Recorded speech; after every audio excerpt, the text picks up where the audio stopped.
And now to the Middle East, where tensions are high over reports that Israel is ready to launch an operation against Iran. Multiple sources tell CBS News U.S. officials have been alerted, raising concerns that Tehran could retaliate on certain U.S. sites in neighboring Iraq. The U.S. Embassy in Baghdad is advising American citizens to not travel to the country, and the State Department has ordered non-emergency U.S. government personnel to leave Iraq. President Trump was asked about the situation just last night. We're hearing reports that U.S. personnel are being moved out of the region within striking distance. Well, they are being moved out because it could be a dangerous place, and we'll see what happens. But they are being, we've given notice to move out. We'll see what happens. Is there anything that can be done to dial the temperature down in the region? They can't have a nuclear weapon. Very simple. They can't have a nuclear weapon. We're not going to allow that. All right, let's get right to CBS News senior White House reporter Jennifer Jacobs, who broke this story. Jennifer, thank you for joining us today. What more can you tell us about how this could play out? Well, it could get very serious very quickly.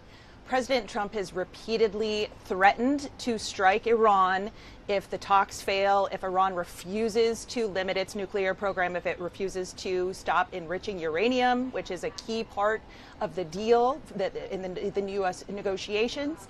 And President Trump has said this week that he is less confident that Iran will stop enriching uranium. So that could have very serious consequences. What we know is that Israel is preparing for some sort of military operation. Israel has called for the international community to take decisive action because Iran is not compliant on its nuclear program.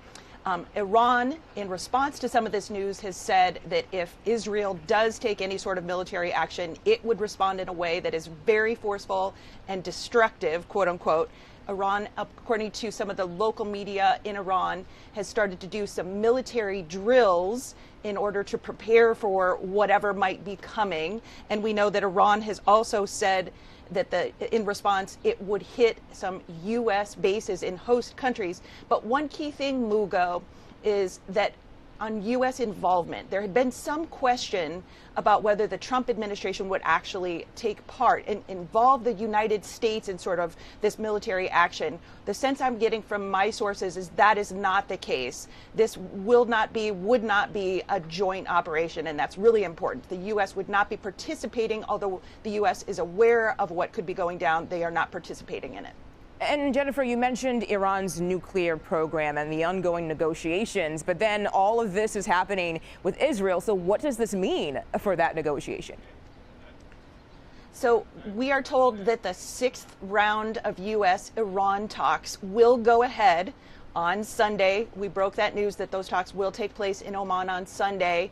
So what I'm being told by people outside of the administration is that it's possible that Iran has overplayed its hand here, that President Trump could argue that he gave Iran a credible deal. He has said, stop enriching uranium, limit your nuclear program, and the U.S. will help the Iranian economy. We can help make your economy, your people better off, and that Iran doesn't understand President Trump, and that if there's no deal in the talks this weekend, that President Trump could just walk away, and then he could argue the U.S. had nothing to do with any sort of a strike. It was an Israel thing. The U.S. isn't getting involved in any new wars, but if those nuclear sites are destroyed, then it would be a win for President Trump.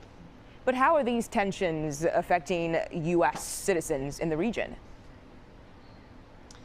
So the decision for the U.S. to start withdrawing some non-essential personnel and some of those loved ones, those family members of that personnel, was a signal that this is an escalatory event, that something could be coming. Yeah. But I'm told that travel in the region continues, business in the greater Middle East region does continue. The places that are most affected are Israel and Iraq.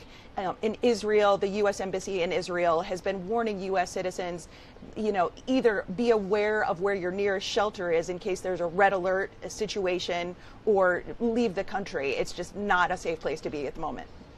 All right, CBS News senior White House reporter Jennifer Jacobs, thank you so much for your insights into this.